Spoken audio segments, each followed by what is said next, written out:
छत्रपती संभाजीनगरच्या ऐतिहासिक अशा मराठवाडा सांस्कृतिक मंडळाच्या मैदानावर आज उद्धव ठाकरे यांची जाहीर सभा होती। याच मैदानावरून पहिल्यांदा बाळासाहेब ठाकरे यांनी संभाजीनगरच्या नावाची घोषणा केली होती। तेव्हापासून ठाकरे कुटुंब आणि मराठवाडा सांस्कृतिक मंडळाच्या मैदानाचं एक वेगळं नातं समजलं जातं। असं असलं तरी आजच्या सभेला गर्दी होणार नाही, कारण यांच्या सभेमध्ये आता मामू दिसणार अशी टीका संजय शिरसाट यांनी केली। तर शिरसाट यांनी परळीमध्ये जाऊन पहा कोणाशी तुमच्या पक्षाने युती केली आहे असा टोला अंबादास दानवे यांनी लगावला। या सगळ्या संदर्भात शिरसाट आणि दानवेंशी बातचीत केली आहे आमचे प्रतिनिधी मोहसिन शेख यांनी। माझ्यासोबत मंत्री संजय शिरसाट साहेब आहेत। सर, उद्धव ठाकरेंची सांस्कृतिक मंडळावर सभा होते, ऐतिहासिक असं मैदान समजलं जातं, कसं पाहता? सांस्कृतिक मंडळावर शिवसेना प्रमुख बाळासाहेब ठाकरे साहेबांच्या सभा व्हायच्या। अलोट गर्दी, अफाट जनतेचं प्रेम। साहेबांची सभा म्हणलं तर लोक धावत यायचे स्वखर्चानं, कुणाला बोलवावं लागत नव्हतं। एक बातमी आणि सांस्कृतिक मंडळाचं मैदान फुल। परंतु आता उद्धव ठाकरे येत आहेत, तुम्ही पाहाल आता खुर्च्या लावल्या जातील, शेवटच्या टप्प्यामध्ये काही कमी केल्या जातील आणि सामनाचा फोटो त्याच अँगलने येईल ज्या ठिकाणून गर्दी फुल आहे असं दाखवलं जाईल। परंतु त्यांना एवढा रिस्पॉन्स मिळणार नाही।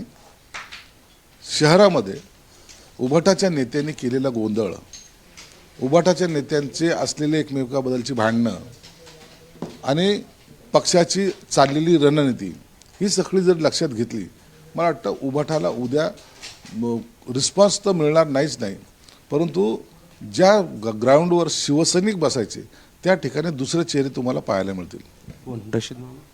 रशीद मामू तर त्यांच्या पक्षाचा म्हणून उद्याचा सूत्रधार राहणार आहे। तो त्यांचा पक्षच तसं ना, 12 कॅन्डिडेट त्यांनी उभे केले। तो हिंदुत्वाच्या नावावर 12 कॅन्डिडेट उभे केलेत। आता सगळ्यांच्या हातात भगवा घेऊन ते फिरणार आहेत। बरं, अनेक ठिकाणी राज ठाकरे आणि उद्धव ठाकरेंच्या एकत्रित सभा होतात।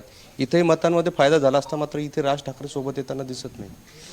राज ठाकरे आता प्रत्येक ठिकाणी त्यांच्याबरोबर काय गोडल्यासारखं जातील का? उद्धव ठाकरे साहेबांचं शर्ट पकडून चल मी बी येतो असं काय करणार आहेत का? ते त्यांचं एक वेगळं अस्तित्व आहे आणि प्रत्येक ठिकाणी त्यांनी जावं असं त्यांना काही बंधन नाही। ज्या पद्धतीने शिवसेनेत 2 गटबाजी पाहायला मिळते, खरे तर प्रचारातच अनेक ठिकाणी दिसत नाही, अशात ही सभा होते, खरंच किती प्रतिसाद मिळेल? प्रतिसाद नाही मिळणार। तुम्हाला सांगतोय, ग्रामीणचे लोक काही बोलवतील गाड्या लावून, शहरातले माणसं जाणार नाही। शहरातल्या लोकांना आवडत नाही या लोकांचं वागणं, म्हणून यांना ग्रामीणमधून तुम्ही उद्या तुमचा कॅमेरा लावा ना, तिथे एकदा पाहता खरं। परंतु ही वस्तू मानणारच नाहीत। गिरेबी तू टांग ऊपर ही यांची नीती आहे। म्हणून उद्याचा सभा हे आम्ही काय होईल आम्ही त्यांच्याकडे लक्ष सुद्धा देत नाही। तुम्ही म्हटलं की रशीद मामू तिथं असू शकतात, तर ज्या मैदानावरून संभाजीनगरची बाळासाहेबांनी घोषणा दिली, उद्या काय घोषणा असू शकते? उद्या मला अपेक्षित आहे की उद्धव ठाकरे साहेबांच्या मुखातून शिवसेना प्रमुख ज्या पद्धतीने बोलायचे, जमलेल्या माझ्या तमाम हिंदू बांधव भगिनींनो आणि मातांनो, हे एक वाक्य त्यांच्या तोंडातून मला ऐकण्याची इच्छा आहे। ते उद्या जर त्यांनी उच्चारलं तर खऱ्या अर्थानं शिवसेना प्रमुखाचं आठवण त्यांनी केली असं मला वाटेल। नक्कीच हे होते संजय शिरसाट। व्हिडिओ जर्नलिस्ट राहुल चव्हाणसह मोहसिन शेख, NDTV, छत्रपती संभाजी।